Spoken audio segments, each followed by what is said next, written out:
Coming up on Look Today, well, Hatties' 17th annual Mardi Gras event raises money for Cafe Lena in Saratoga. I've got details. And in honor of Martin Luther King Jr. Day, students at the Waldorf School knit scarves for donations. More on that coming up. And we also got some updates on sports tourism initiatives in our area. Got those details. It's all ahead on Look Today.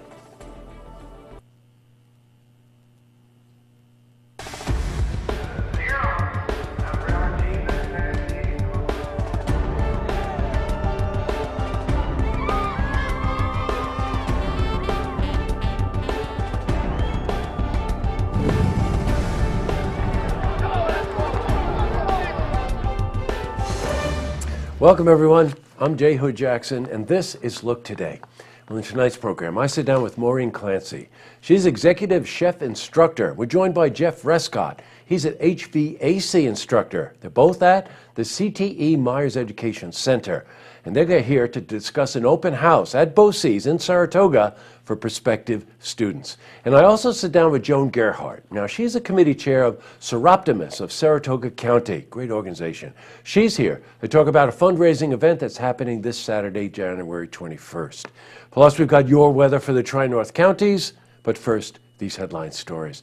Well, in our lead story, Hatties' 17th annual Mardi Gras celebration took place at the Canfield Casino in Saratoga Springs this past Saturday. Now, each year, proceeds from the traditional celebration, go to benefit a nonprofit organization. This year, Cafe Lena, America's oldest coffee house, will be the recipient. Well, we spoke to Elizabeth Alexander, make that Beth Alexander, wife of Jasper, they're the owners of Hatties, about the historical significance behind the partnership between Hatties and Cafe Lena. Absolutely. I mean, I own a historical landmark. Cafe Lena is a historical landmark. And when you think about Hattie and Lena, way back in the day, two women owning businesses in a time when women weren't supposed to own businesses, I find it remarkable and inspiring. Congratulations to Beth, Jasper, everybody at Hatties, and everybody that participated in that great event. Now, we've got a surprise for you at the end of the program, so stick around. In other news, we got an update on a community event that took place over the weekend. Now, in the spirit of Martin Luther King Jr. Day, students from the Waldorf School knitted scarves that were then donated to the Code Blue Shelter in Saratoga. Now, we spoke to Christina Kronenek. She's the handwork teacher. Wow. At Waldorf School. The event was wonderful. We had a wonderful turnout from the community, our school community, and also the community at large.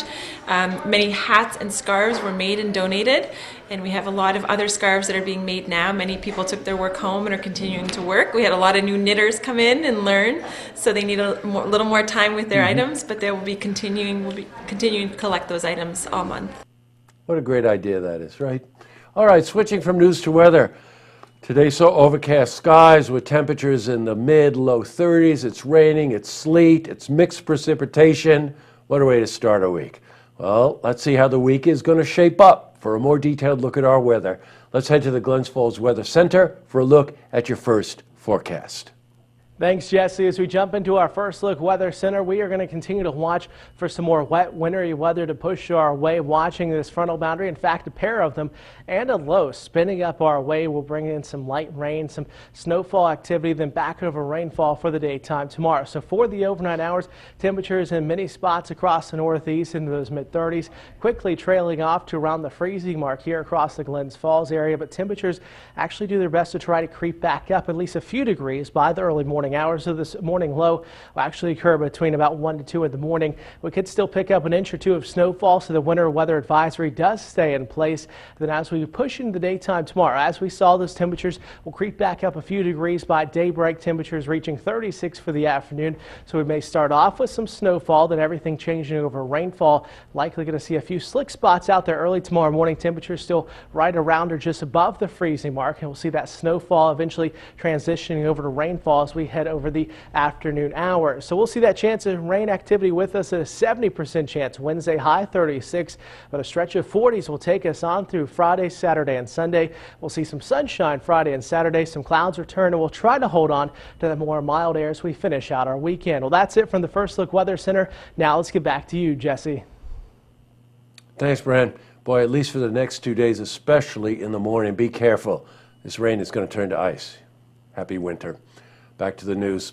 Well, the Adirondack Thunder hockey team will host the ECHL AllStar Classic tomorrow at the Glens Falls Civic Center. Now, the All-Star teams consist of star players throughout the league.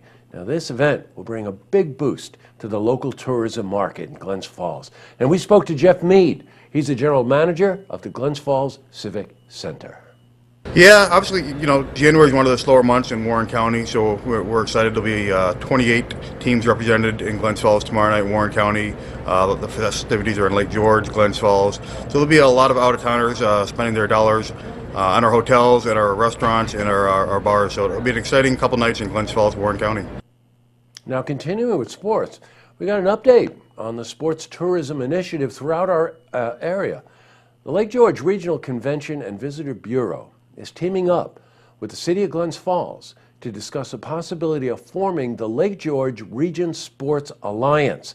Now, they held their first meeting last week, and we spoke to Kristen Hannafin. She's a director of special events for the Visitor Bureau.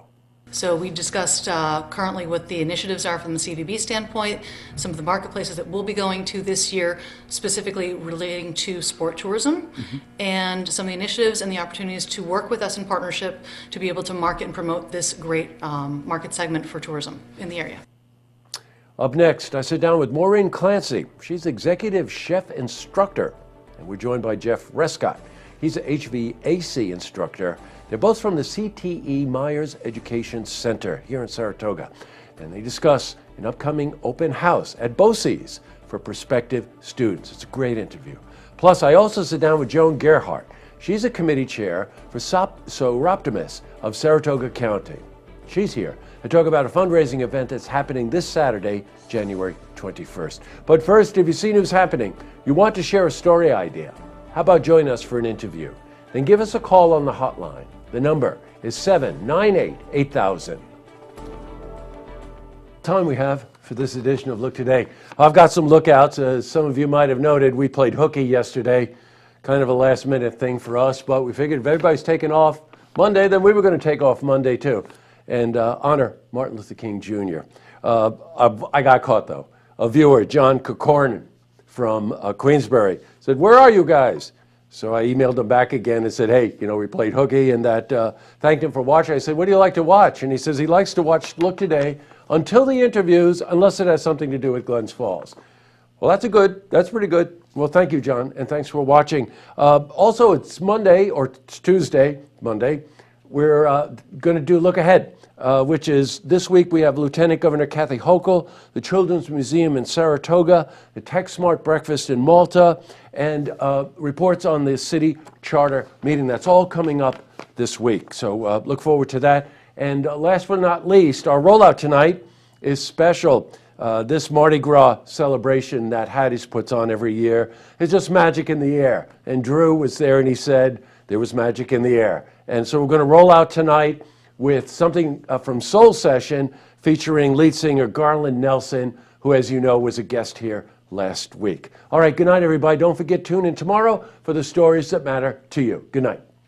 All right, okay, you win. So baby, what can I do? I said, all right, okay, you win. So baby, what can I do?